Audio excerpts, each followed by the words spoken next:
ए,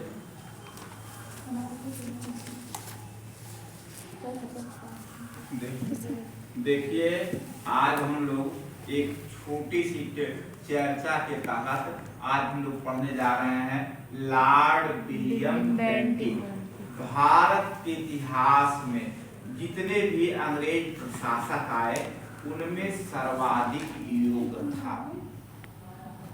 Lord William Bentinck 1828 में governor general बन के भारत आता है और 1836 तक ले यहाँ रहता है।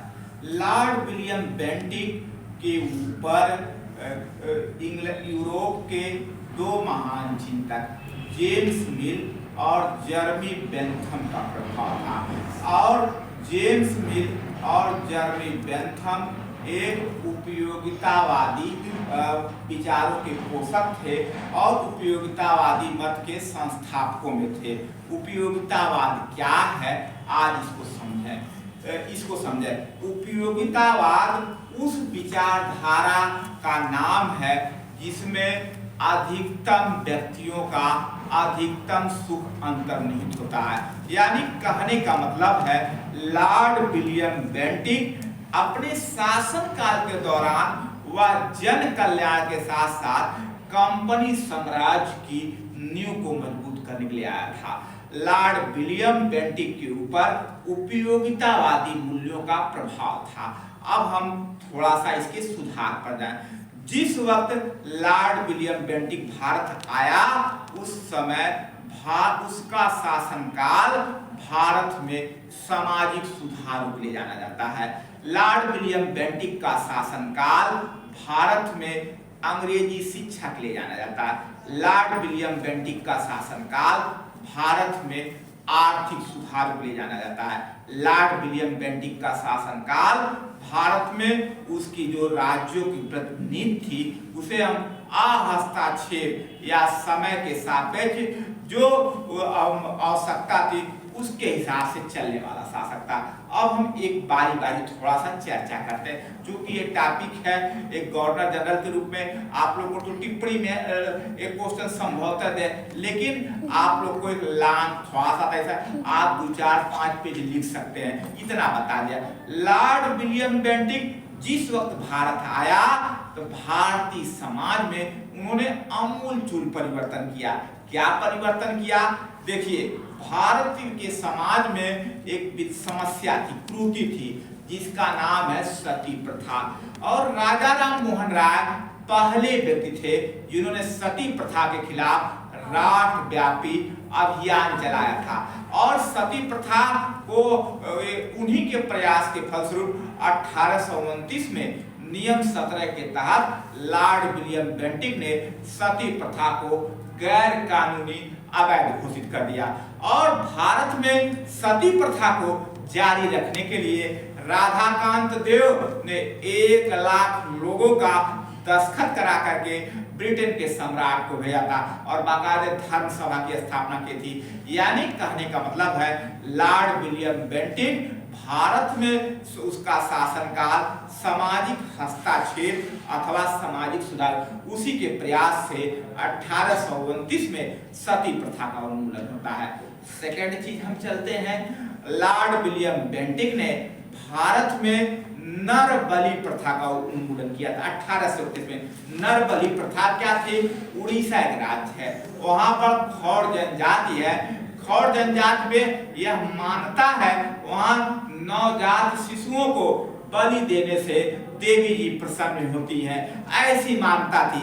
और लॉर्ड विलियम बेंटिक ने इसे निराधार मानते हुए आधुनिक और वैज्ञानिक पद्धतियों का सहारा लेकर के इसे गैर कानूनी घोषित कर दिया। नर बलि प्रथा का भी निषेध किया। छोटा मोटा काम तो नहीं था लॉर्ड विलियम बेंटिक का। और तीसरा काम जो लॉर्ड विलियम बेंटिक का है वह कहा जाता शिशु बालिका हत्याकांड होता था। राजस्थान के कुछ समाज के क्षेत्रों में बालिकाओं की हत्या हो जाती थी, इस पर भी उन्होंने अंकुश लगाया था। यानी कह सकते हैं शिशु बालिका हत्या या नर बलि प्रथा का उन्होंने उन्मूलन किया था। और इसी का प्रयास था दास प्रथा के उन्मूलन के लिए। यानी दास प्रथा, दास का मतलब क्या होता है? ऐसे इंसान जिनका जन्म स्वतंत्र रूप से होता है लेकिन वह जीविका के लिए दूसरों पर आश्रित होते थे, और इसकी पहल लॉर्ड विलियम बेंटिक करता है। और 1841 में अंततः लॉर्ड एलनबरो के शासनकाल में दास प्रथा का उन्मूलन होता है। यानी आप कह सकते हैं लॉर्ड एलनबरो के शासनकाल में दास प्रथा का उन्मूलन हुआ। और क्या क्या बदलाव होता है और क्या आपने देखा है? लॉर्ड विलियम बेंटिक का शासनकाल इन सुधारों के लिए जाना जाता है। इसके साथ साथ अब हम कुछ इसके शिक्षा संबंधी सुधार को जाने। लॉर्ड विलियम बेंटिक को भारत में अंग्रेजी शासन का उसे मास्टरमाइंड का, और इसी के शासनकाल में इसके वायसराय काउंसिल की गवर्नर जनरल की काउंसिल के मेंबर लॉर्ड मैकाले थे, और Lord Macaulay Lord William Bentinck के गवर्नर जनरल का विधि परिषद का सदस्य था। और उसके समझ यह प्रश्न था भारत में शिक्षा का माध्यम क्या हो, अंग्रेजी हो कि प्राच्य भाषा हो। लॉर्ड विलियम बेंटिक ने इसके लिए मैकाले को आगे किया और मैकाले की अध्यक्षता में कमेटी बनी। अंततः लंबे विचार विमर्श के बाद 1835 में अंग्रेजी को भारत में शिक्षा का माध्यम चुन लिया गया। एक तो ये आपने देखा। अब इसके साथ साथ इसके भारत में लॉर्ड मैकाले को अंग्रेजी शिक्षा का जनक कहा जाता है। अब प्रश्न उठता है भारत में अंग्रेजी शिक्षा का उद्देश्य क्या था?